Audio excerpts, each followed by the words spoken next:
ahaa dagaal la filayay dagaal labada dhinacba ee ishaya ay u diyaar garoobayeen aroornimadii saaka ayay xabaddu afka ka baxday qolada kale ayay ku eedaynaysaa inay iyadu dagaalka bilowday muuqaalo la soo duubay oo gudaha laascaanood laga soo duubay ayaa la arkayay ciidanka deegaanka oo rasaas ridaya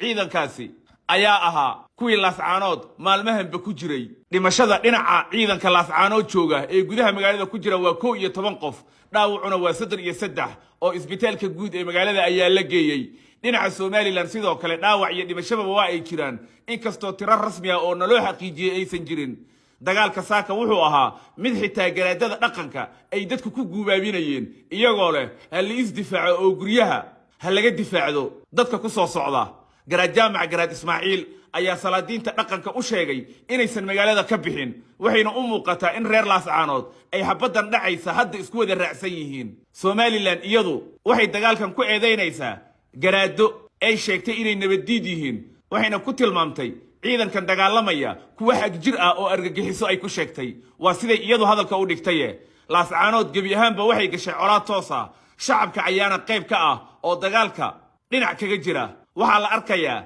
dadweyne muuqaalo duubaya oo ciidanka daba socda walow ciidanka deegaanka aysan ahayn kuwa isku toosan oo nidaam ciidan uusan ka muuqanin haddana waa rag caaboon oo dhiiranaan ay ka muuqato wasiirka arrimaha gudaha Soomaaliland Maxamed Kaahin ayaa hadda saxaafadda la hadlay wuxuuna sheegay in la soo weeraray xeryaha ciidanka Soomaaliland Maxamed Kaahin sidoo kale hadalkiisa wuxuu ku daray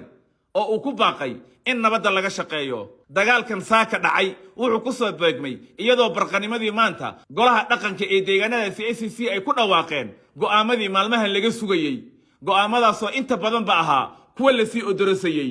go'aanadanna waxa ku jira qodobo sii kala fogeynaya Soomaaliland iyo dadka deegaanada SSC